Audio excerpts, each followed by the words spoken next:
So we are starting this innovation session, and we have Dr. Ojas K. Banot, and he will be talking on Sterilux. It's a very good concept, and he has received award best presentation award in Hathcon.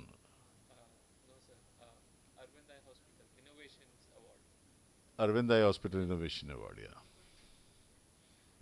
Hackathon, you said, no? Hackathon, yeah. Check.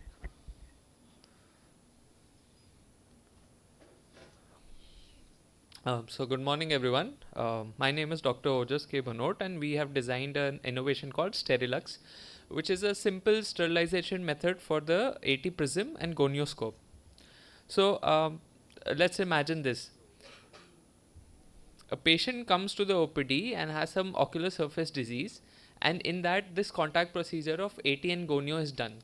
So all these viruses, fungi are transferred to the AT gonio prism and lenses. This calls for a need for disinfection to minimize the cross contamination between patients, improve patient safety and care, and reduce healthcare associated infections.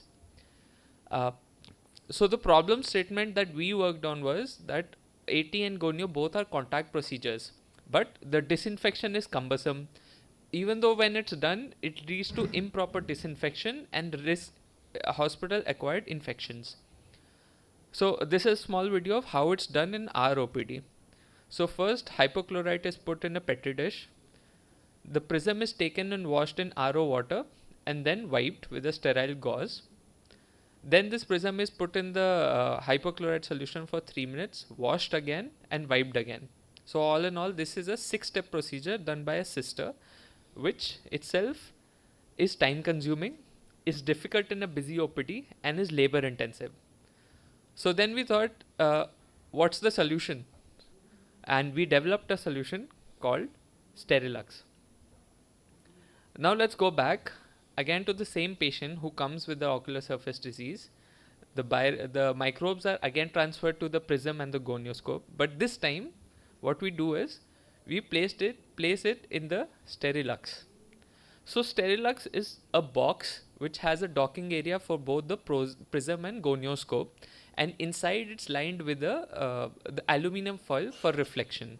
In the center it has got a UV bulb. So when we place the lens and the prism, this is the docking area specifically designed with respect to the size of both. Now the doctor can close it, and as you can see, as it closes, the red light goes on. It provides a 10-second holding time only, indicated by the red light, after which the 10 seconds are over, the red light turns to green light. So the doctor knows the sterilization is over, and he can go ahead, open it, which is safe because the UV light is off now, and remove the prism and the gonioscope and safely use it for the next patient. So the core concept of using UVC over here is that UVC kills bacteria, fungi, spores, viruses. It is also effective through the tear debris because that's a clear film. It's effective in medical equipment sterilization, surfaces, air and water sterilization, as it's widely already used, and is safe and skin friendly. Now the UV dosage was calculated for anthrax spores, that is 1000 joule per meter square. So this is the most deadly virus. We took the maximum what it needs to be the target dose.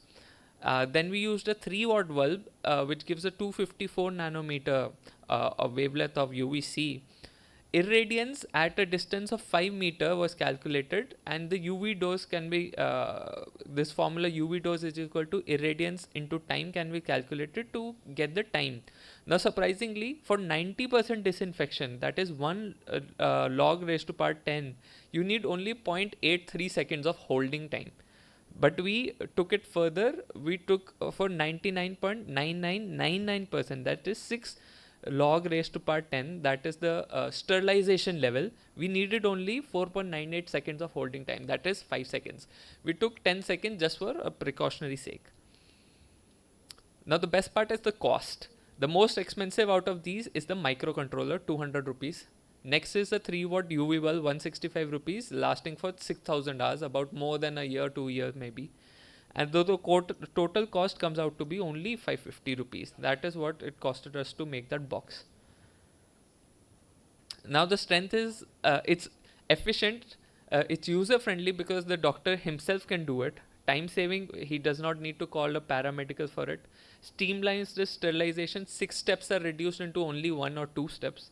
And it's safe because UVC is also used for water sterilization, food sterilization, so definitely it's safe when there's no direct exposure to skin.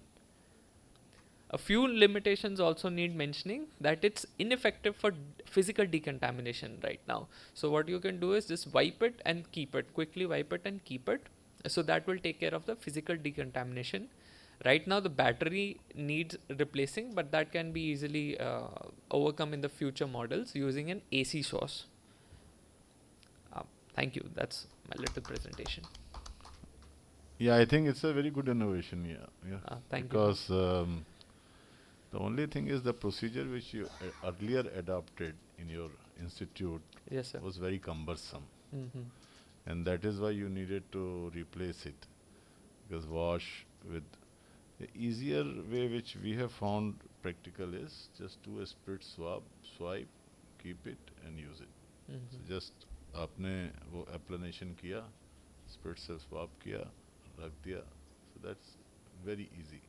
But this is very good, innovative. So we actually, when we were in the process of developing this, we also thought that should we use alcohol. Yeah. Alcohol is known to damage the film, anti-reflective, so scratches वगैरह come sometimes. So like we are using our equipment for more than a decade now, Okay, sir. right? Uh-huh. And earlier, you see, I'm also SN trained, so we used to wash every time, and that I can tell you, washing and then drying it Yes, out sir. was really painful. Yes, sir. Yes, sir. And one fine morning, I thought, कि let's stop washing, and just sprit से mop करके उसको dry sprit से करके रख देते.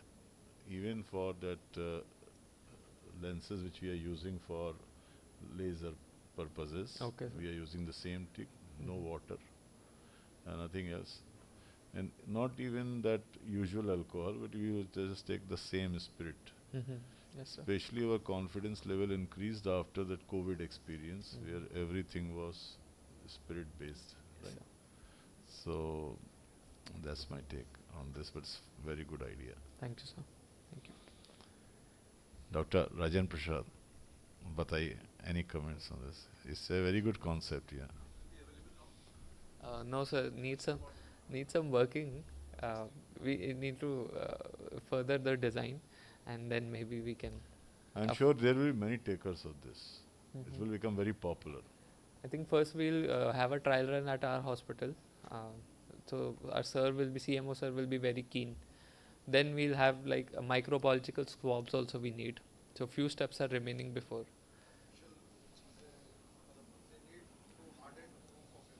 Yes, sir. Sure. So make a box, user-friendly box. Yes, Give sir. it a couple for 1,000 rupee or for couple of 1,000 rupee. Mhm. A box is available. Then I think bring it.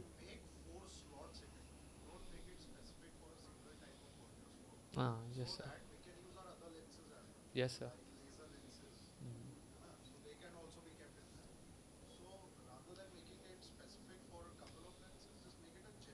Hmm. Definitely, sir.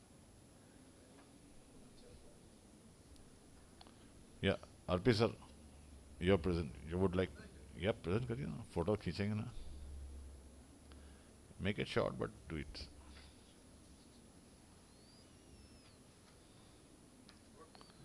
Dr. Rajan Prasad he has been president of Delhi Ophthalmic Society, and he's very famous for his sewing needle microcapsulotomy. Yeah. Doctor? Acha, very good. So after this, what's your name? What's your name? Dr. Pankaj? Okay. Yeah, sure. She was so keen. Why didn't she come? Okay, okay, okay, okay. No problem, no problem.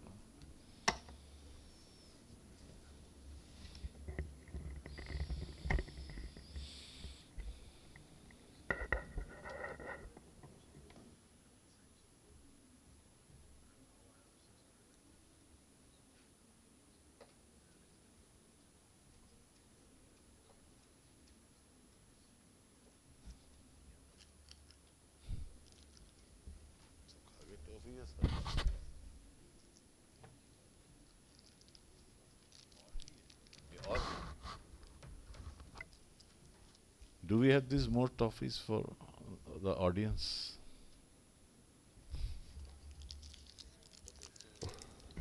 Four are there.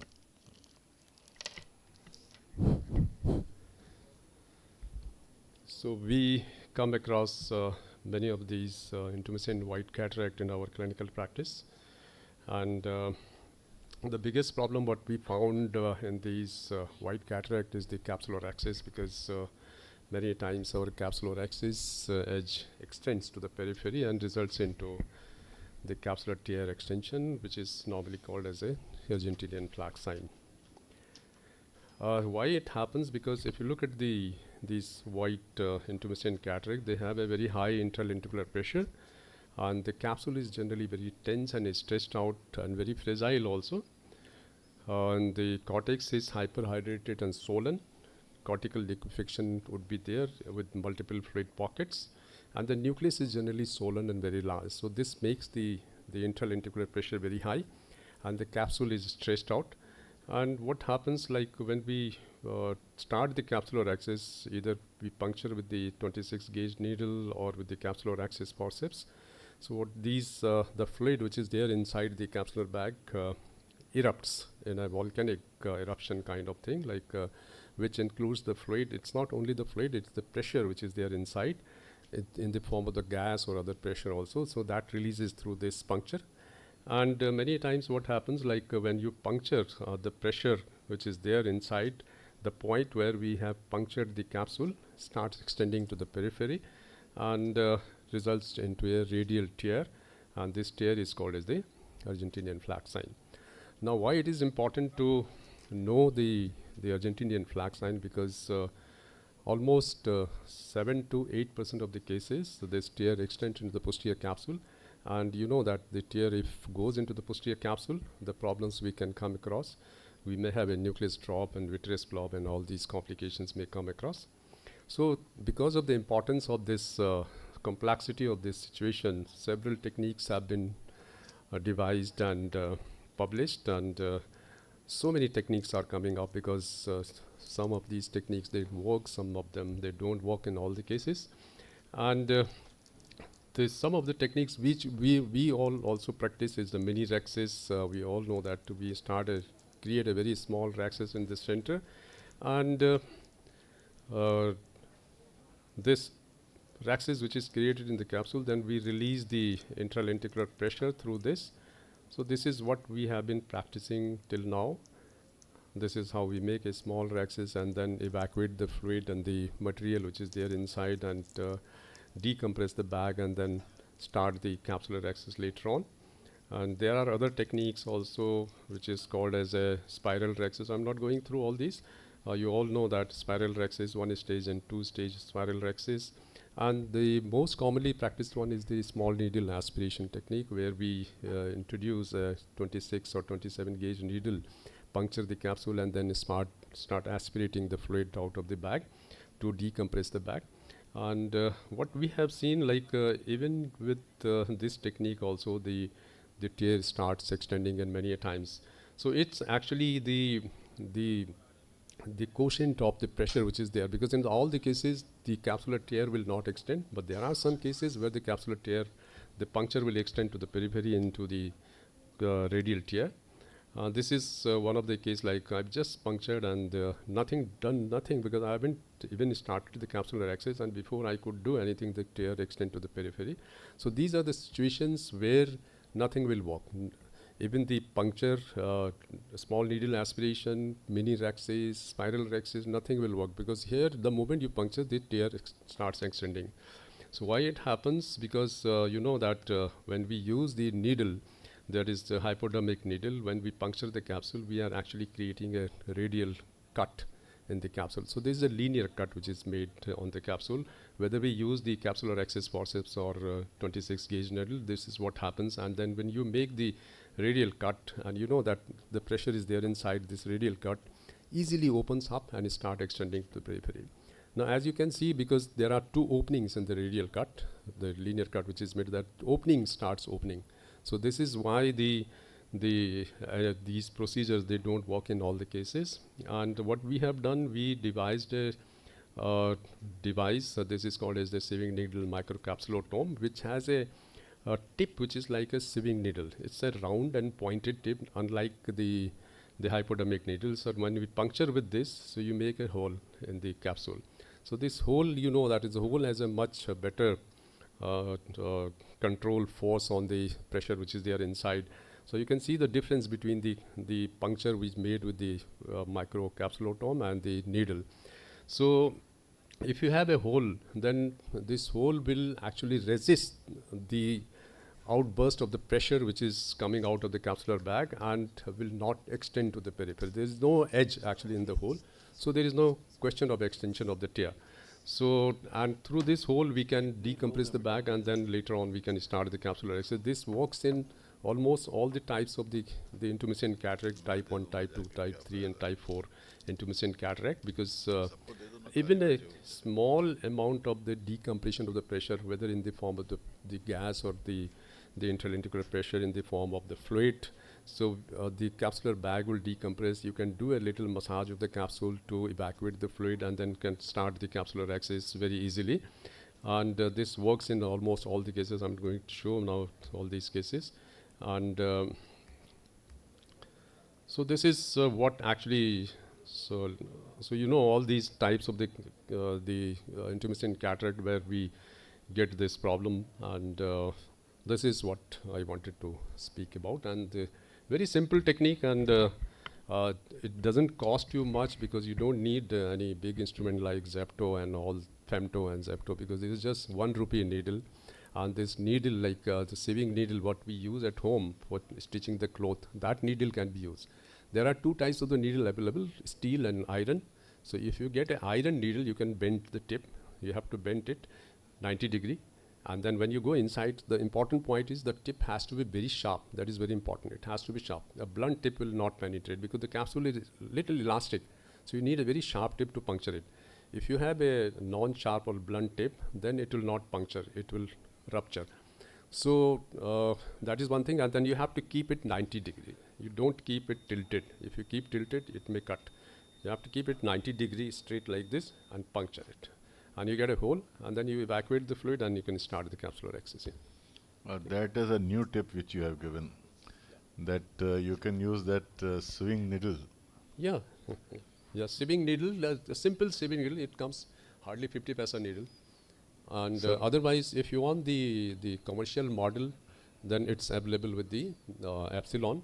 Epsilon. So we have made 3 models are there. One model has a aspiration port also. You puncture and aspirate. The other one has just a puncture. Wow. So that can be very easily used, and I think many of the I've seen today also. I've seen it has become very popular actually. I've seen yesterday. I've seen the people presented this technique. I didn't know, like somebody is present. A lot of people presented this technique, and they've shown that this. It has become very popular, and small things do matter actually. Yeah, that's right. Because like he has done very beautiful work actually. Yes. And these are the things which should come up.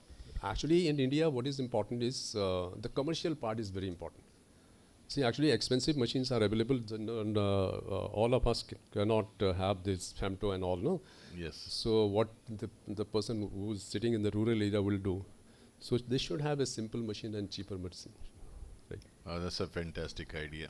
Thank you, sir. And we are going to have another fantastic idea of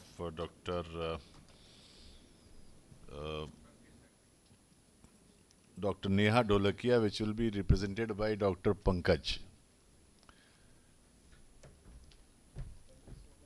Taking into consideration the original talk is by Dr. Neha Dholakia, and due to some reason she couldn't attend this talk. attend this session, so she asked me to present it. Sir, your idea was very good. Just I was thinking, if the needle is slightly heated, all the edges will become more rigid, and the extension chances will इसको heated गरम कर दो. heated needle अगर रहे तो scar हो जाएगा right. और ये If you अच्छा. have RF cautery, that needle can go inside and work. Just I was discussing, and the same thing came to both of us mind at the same moment. Yes, definitely he had that, but that way it will be great. He is also an innovator, no? So innovator versus innovator, yeah. Okay, thank you. I will be just talking about the IOL cutting. Broken IOL complication is not uncommon for any surgeon. So these type of implants and mishaps can happen any time in our OT, and we should be ready to deal these type of complications and to prevent the dreaded complications of corneal edema and wound enlargement causing a large amount of astigmatism. We need to have a better techniques. There are already many techniques described, like cutting the IOL into two pieces, cutting the IOL in the half, and but all these procedures cause a lot of stress on the cornea and can cause corneal edema and Descemet's membrane detachment. So we came up with instrument which can be attached to any phaco machine, and the cutting of IOL will be done by ultrasonic power, and that way it becomes much easier. So making a multiple pieces of the IOL in the anterior chamber become very easy, and all of us are having a good ultrasonic machine, so anybody can have this tip attached to a phaco handpiece and use this as a IOL cutter. This is developed by Dr. Neha Dholakia, and once these pieces are made, each piece can be separately taken out. See, the procedure is very simple. Once you tune your machine, you just have to attach it to the phaco probe. This is the additional handpiece which is provided. Another forceps which is provided to hold the IOL. And this is the experiment. We are cutting ex vivo, and it cuts like smooth like a butter. So someone really need to see how ultrasonic, there are ultrasonic knives also available which can be used even in kitchen, and once if you see it, you will understand how ultrasonic power can be utilized to cut the IOL. The only difference which is you need a longitudinal power, as the needle is not hollow, so you don't need. So this is the demonstration. Like this type of acrylic material you cannot cut with a normal knife, but once you use the ultrasonic power, see how smoothly it is coming with smooth edges. It can be used to any machine. You need not to have a separate machine for that, so no big investment for that.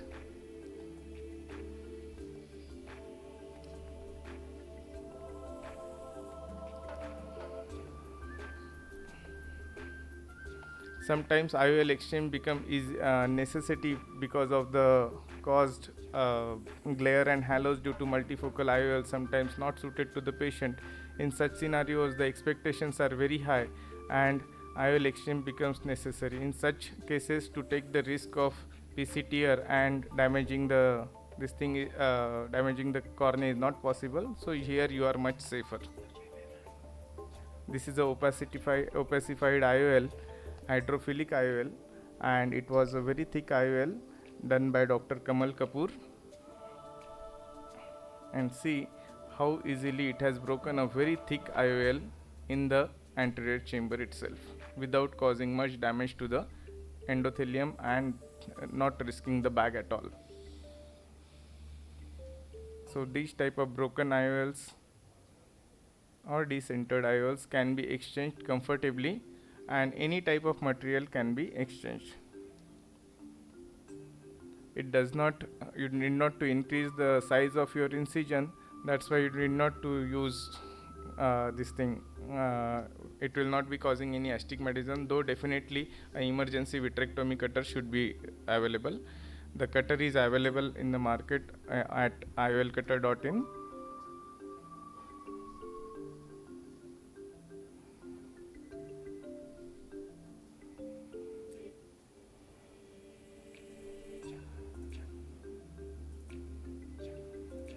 Now once this is done, I had extended the use of this particular technique to cut the nucleus into multiple pieces, and here I am just showing a case of very hard cataract, grade 5 cataract, which is very difficult to cut with even best possible machine. So I have taken the left hand instrument is a nucleus sustainer which will hold the nucleus in place, and see how easily this ultrasonic pre-chopper can cut the IOL into multiple pieces. This is working very nicely. I have done more than 70 cases with this, and I have posted many of them on YouTube channel, and those works very well. You can make 8 pieces. This type of cataract cannot be broken with even femtosecond. So this is a very cheap option, very nice option, slight learning curve, but it can cut the nucleus into multiple pieces very comfortably, and it will work wonder.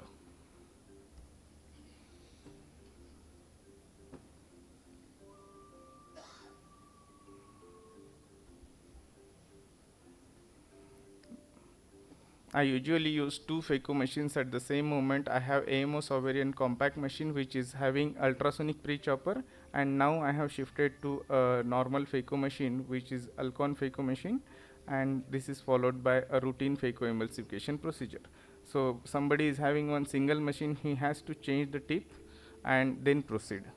This is a patented technology. Thank you so much. Kindly introduce yourself. Myself, Dr. Pankaj Lande. I practice at Amravati, Maharashtra. I have been in process of thinking about using this particular type of thing, but I approached few companies, they couldn't make it. Then once I saw Dr. Neha's needle, and then I had the idea to use this, and to cut the nucleus, it works wonders, sir. So you're going to replace FICO. Nothing can be replaced, sir. Yeah. But for pre-chopping, definitely, because Yeah. I have more than 10 surgeons who previously used to use a mechanical chop, and they got shifted to this one. Slight learning curve of 10 to 15 cases.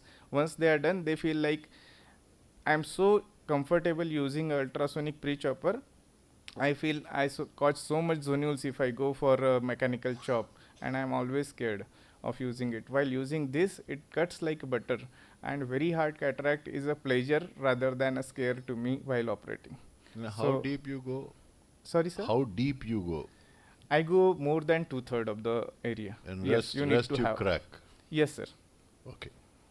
It cuts like just like butter. It goes inside. The design itself is nice. We That have is slight. fine, but how would you know that you're not cutting the posterior capsule, you're cutting only the nucleus? Somebody who is used to with the horizontal horizontal phaco technique, no, he's used to with going to the equator with the left hand. People are finding it difficult to use the left hand and not the right hand.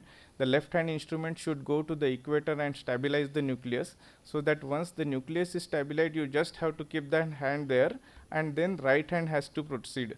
Right hand, yes, slightly deep has to go. How I- much deep? And Yes, how will that's you what differentiate we are that two planning. We are surfaces? planning to make a mark over the tip, so that Achha. how deep it is going inside. We are planning to like introduce that. Some new models we are trying, sir. The concept is good. Right, sir. But it still remains the blind procedure, and you have to, I think, have your own mental image, how deep you should go, and safety question will always be there. But looking into handling these hard cataracts are anyway difficult. So idea is very good. Thank Very you, good, sir. very good idea. Any remarks? What is the? Energy. Sir, energy usually required is 30 to 40%. You need not to put the means vacuum. You can put to 0 because there is no bore to the energy for IOL cutting. Energy 30% is more than enough. Yes. What Dr. Kamal Kapoor's case, that type of very hard opacified lenses may need energy up to 50. Sir, the good part of the story, if even they use 100% energy, the tip is so small, the energy dissipation in the surrounding area is so low that it is not going to cause much of a damage. So if you want, you can use as much as energy you want, and it will not dissipate in the surrounding area. It will not cause any tissue damage at the end of the day. I think it's a very good idea. overall, sir. yeah, it's very killing. It's a killing idea actually. Thank you, sir. So I'll share my slides here.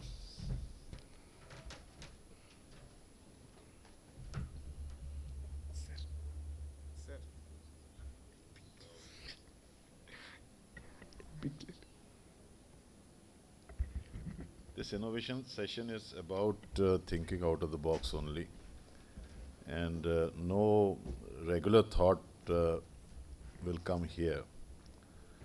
So I will share with you what I thought about cracking out the nucleus.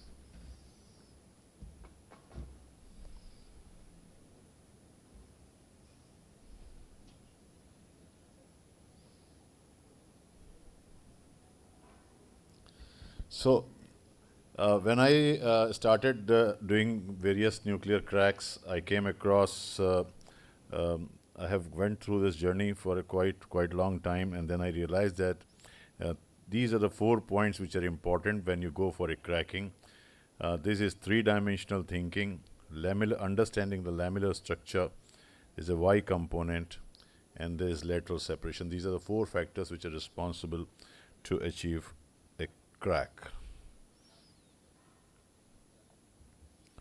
Now this is published, courtesy Dr. Abhijat, who's having a great writing skill. I have been showing this for now more than 1.5 decades, but now this has been published. The purpose of developing a nucleotomy technique is to make it predictable, reproducible, so that everybody can produce a crack every time in every hand in every type of cataract. So like I am a two-port phacosurgeon, so I make 2 ports. One is the main port, one is the side port, and I know that when I will work, a crack will come in between. So that's the three-dimensional thinking. You should imagine that what you're going to do and what you're going to achieve. And if this simple process is clear, then you will be able to get a crack. This photograph has attracted my attention.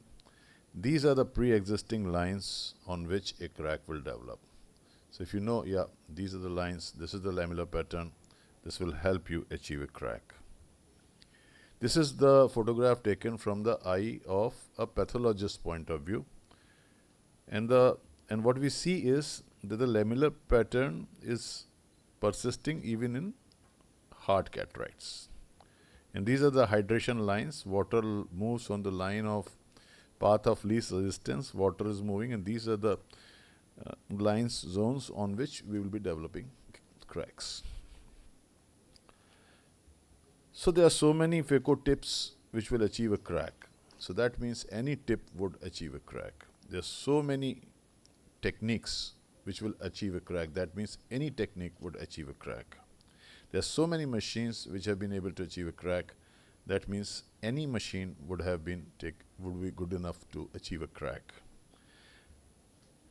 There are so many choppers which have achieved crack. That means anybody could have achieved crack. We have proponents of very sharp choppers, and we are proponents of using Sinskey hook. So that means the trick is somewhere else. It's not in the machine, it's not in your chopper, it's not even in your technique, but something else. So I went to understand what is the crack mechanics. And these are 3 types of cracks which have been described in literature. And this is the mode 3 crack, which is very similar to our lateral separation.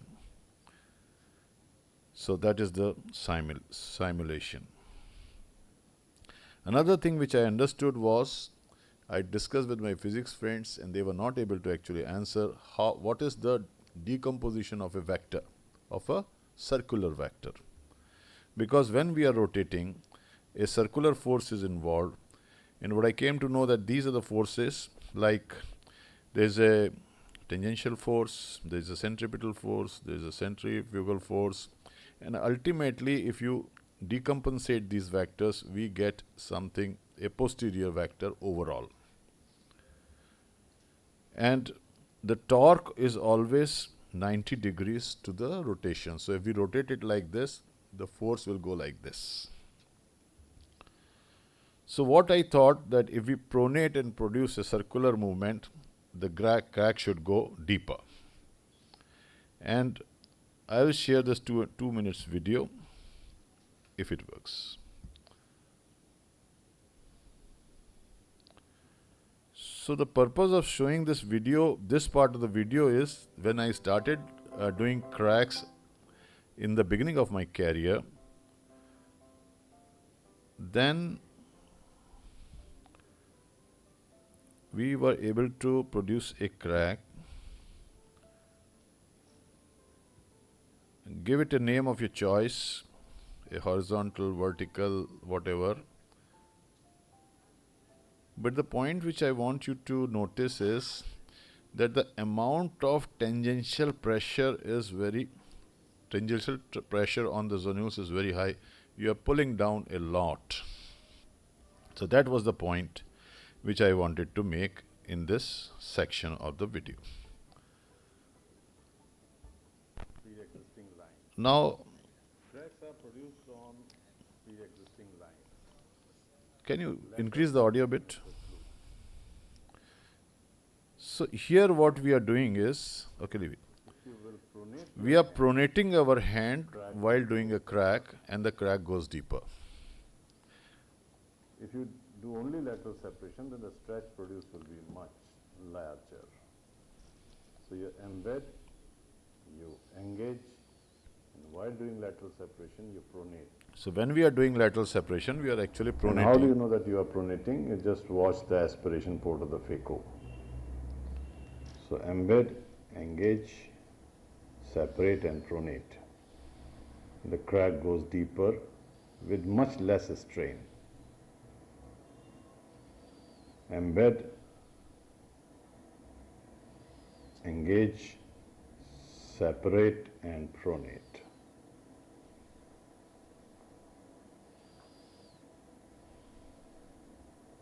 Embed, engage,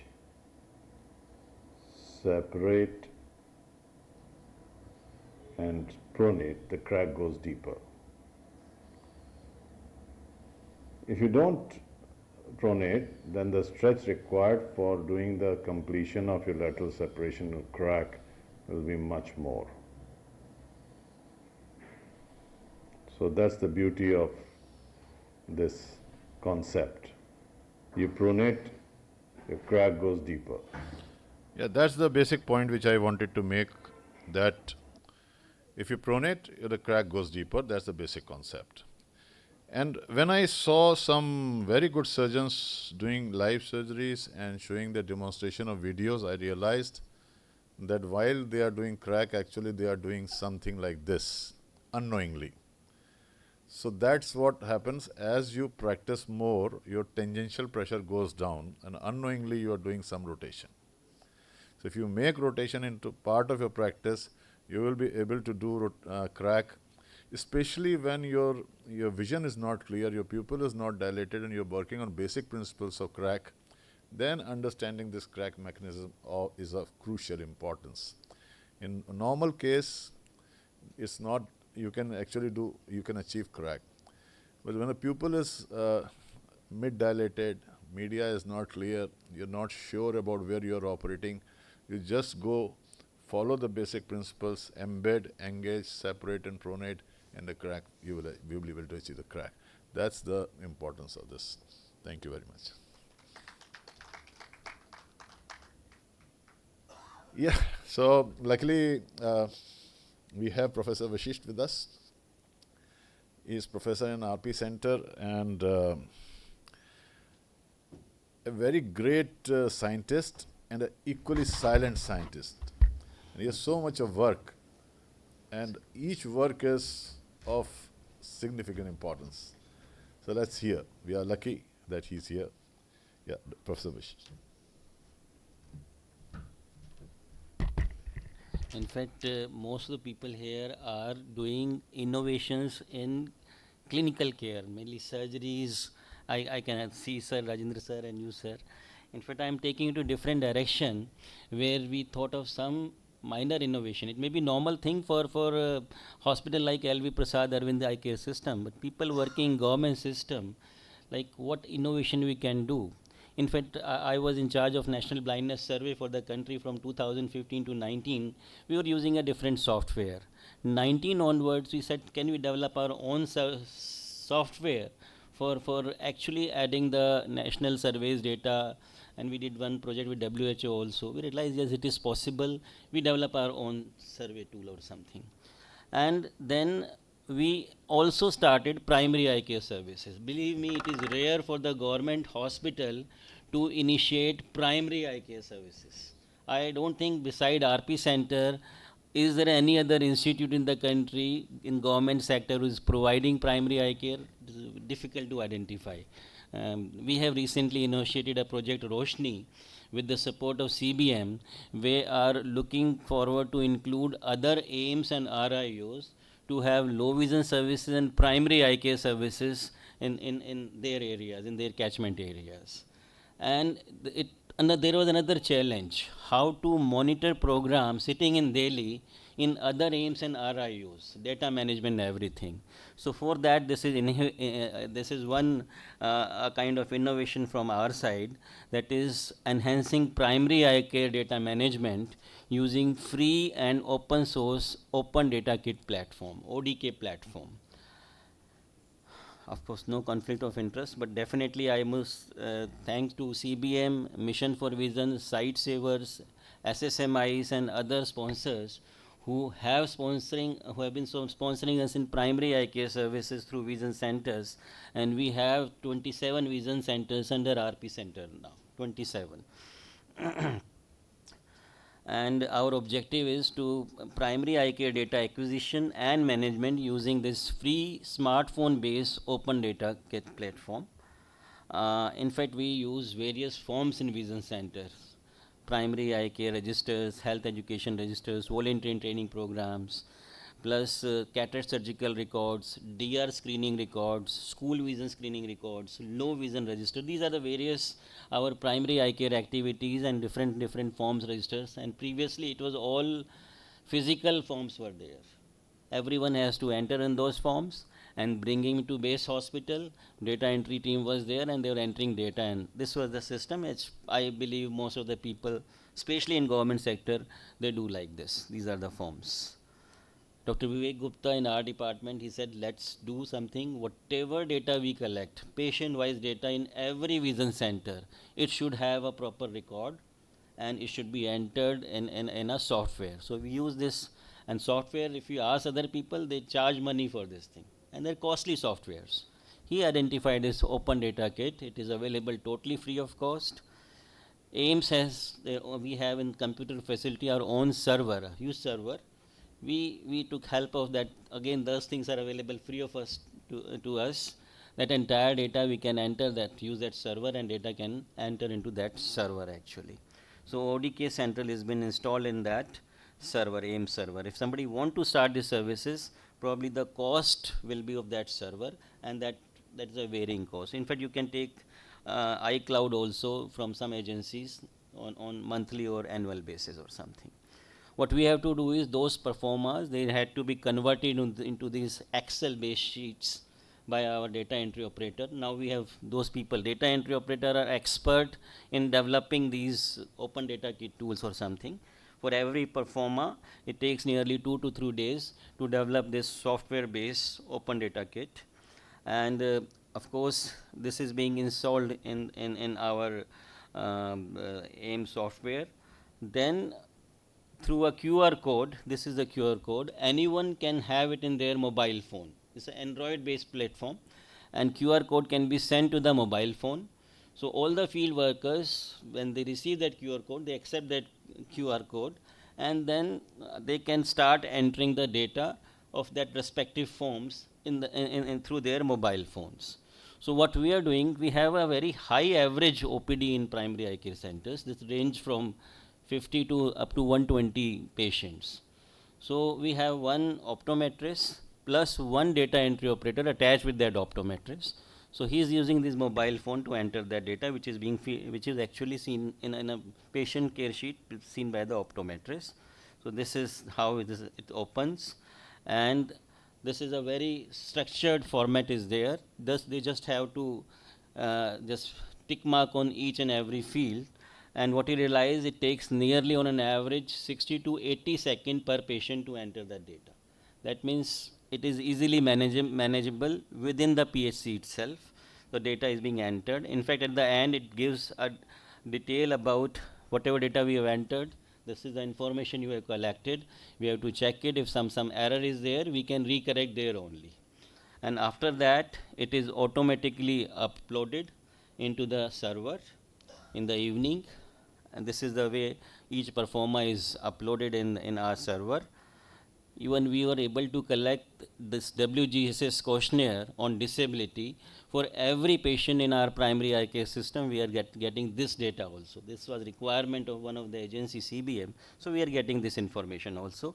So any kind of performer can be developed into a QR based code, and it can be filled at the community itself using the mobile phone. So probably it is so much of important for us that we can do the entire data entry is done in Jodhpur center or in Patna, or from there it is uploaded to our server. Entire data is available, patient-wide details is available with us. What we are doing, whatever data is there in the server, through a software it is analyzed. We are using SPSS, any software can be used. Data is analyzed automatically, and by the evening we are sharing that the tables through WhatsApp with all the members of that team. So they can be a part of the WhatsApp group. Entire data is being shared, and any error, any feedback is to be given is given. So from daily, sitting at daily evening, I have in my mobile phone, I am sending feedback to the team in Jodhpur, Patna, in Bhubaneswar, in Amritsar. This is the way it is happening now. Everyone is very well satisfied, and I don't think any of the government institute in the country, they make records, patient-wise record or something. If you need data of any patient, it is available. If you need any information, suppose I am getting one project from one of the agency, Mission for Vision is sponsoring us one project. They want the outputs in different format. Since data is there with us, we can make analysis as per any format of the any agency, and we can provide them those details. So we have details. I'm not showing it here, but any type of format can be changed and it can be given to any of the agencies. This is a basic advantage. Data is safe with us, entire data. I'm happy to share that for last 5 years, 2019 to 2025, we have a total number of more than 12 lakh patient data with us right now. Whether it is survey data or whether it is primary eye care data, more than 12 lakh patient data, it can be shared in any platform.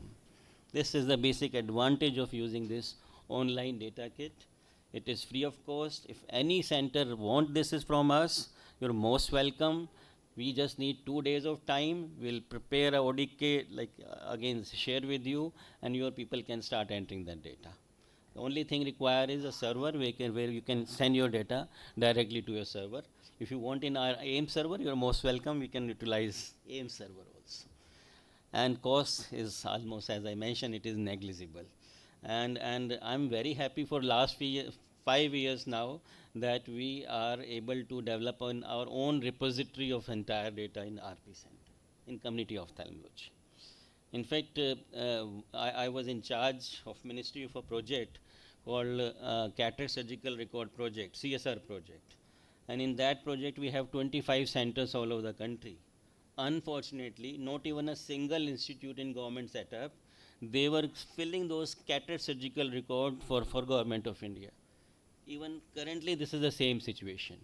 But now I've suggested to government of India, this is a possible solution for all the hospitals in the country, that the cataract surgical record also can be filled using this platform free of cost by all the government agencies.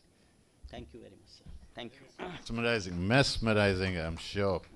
And I'm so happy that you said that we can also get access to it, and we'll definitely have access to it. And what I understood is that probably you have converted forms into Excel sheets. You have converted forms into Excel sheets. That's what you have done is fantastic, fabulous. And Dr. Moria is also not here, and he has been represented by Dr. Jagdeep Kakadia from Akash Deep Eye Hospital. And he will be sharing, he will be talking about polyfocal progressive IOL. So this is another dimension. Actually, this session has been started this time, and what we are thinking is that we can take it further, so that maybe next time we'll get a better slot and better participation. So, sir, till he is uploading,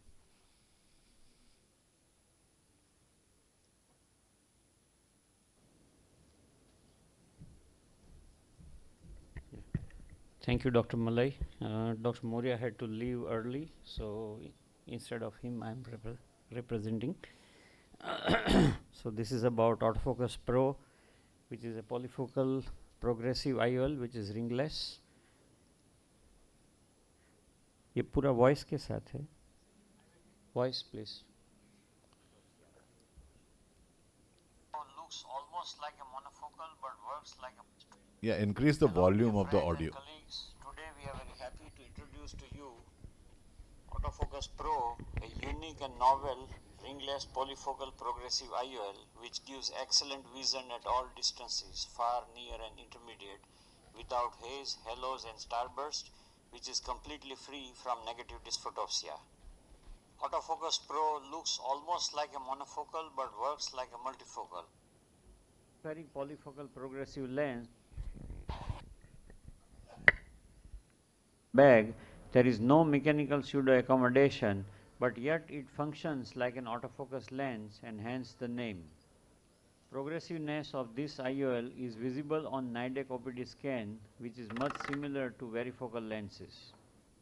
This OPD scan nicely illustrates the wonderful progressiveness of this IOL with distance dominance in central area of photopic pupil.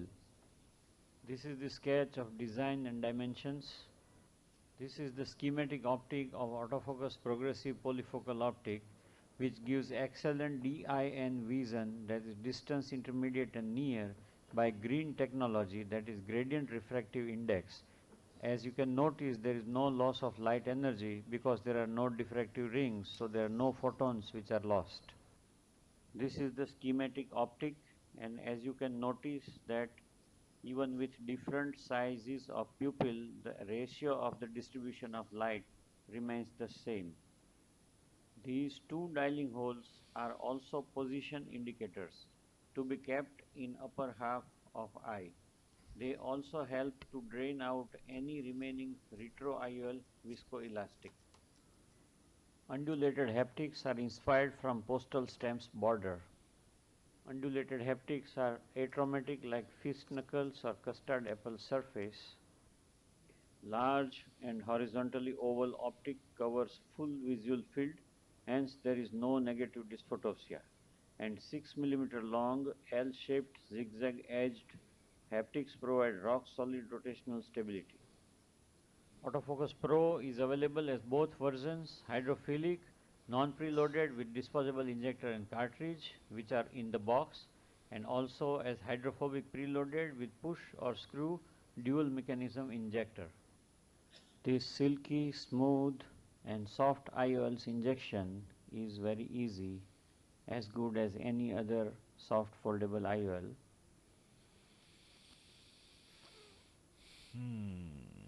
And as you can notice, unfolding is gentle and slow, and once both haptics are in the bag, we have to rotate the IOL so as to keep both dialing holes in upper half of eye, keeping the IOL horizontal as best as possible. At any size of pupil, light distribution proportion remains the same, hence it is pupil independent. There is no light energy loss because there is no destructive interference or diffraction, and angle kappa or angle alpha are of no significance nor of importance. In this retroillumination, we can barely perceive the different zones of Autofocus Pro IOL. This is the only ringless progressive IOL having all zones in central 0.9 mm area, and hence it is independent of any pupil size. This is the typical post-op fogging over refraction chart, and as we can see that from +2 to -4 the vision remains almost the same, which is almost like 6 diopters of amplitude of pseudo accommodation. This is the typical DOF chart of Autofocus Pro, which is almost flat from +2 to -4, which is nearly identical to a teenager's natural lens DOF. Autofocus Pro is a forgiving IOL for post-op refractive surprises from +1 to -1 diopters. Don't worry, it will auto-balance itself. Contrast sensitivity is as good as a young adolescent as measured on Pelly-Robson chart. Any patient with clear cornea and healthy macula is fit for this Autofocus Pro lens. Autofocus Pro, although being a progressive multifocal, has MTF value of 0.65 for distance, 0.4 for near, at 3 mm pupil size, at 50 lines per minute, and thus IQ, the image quality at retina and contrast are as good as a monofocal IOL.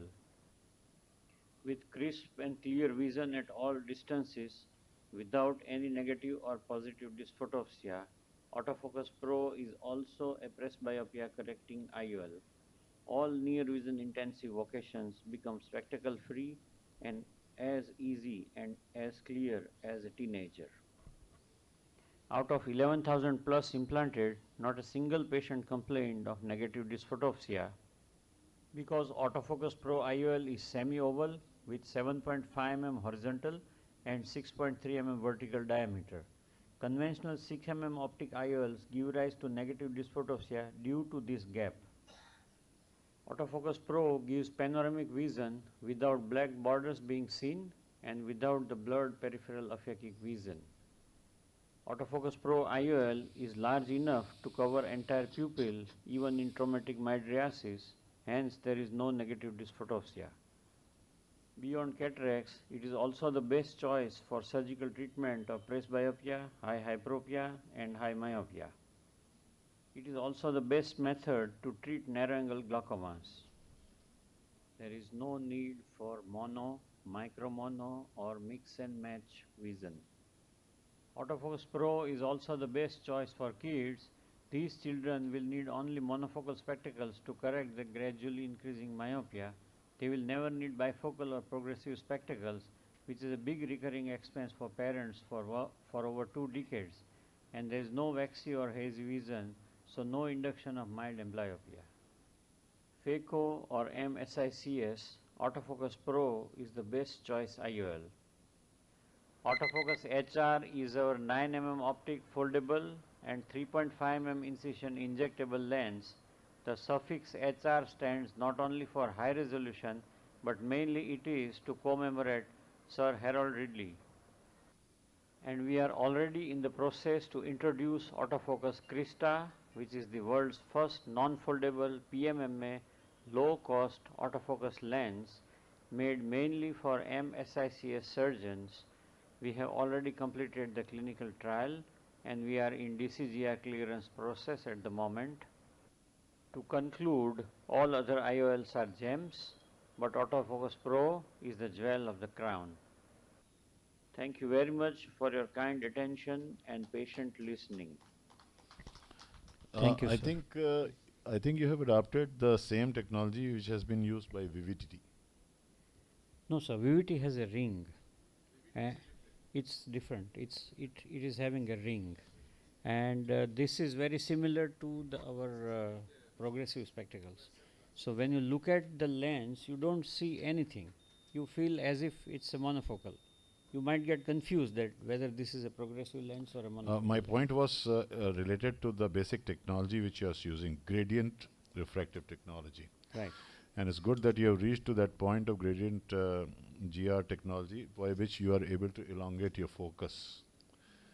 But how have you been able to achieve it? That is the question. Yeah, that's very interesting. When we make the button, the button is made out of 2 polymers.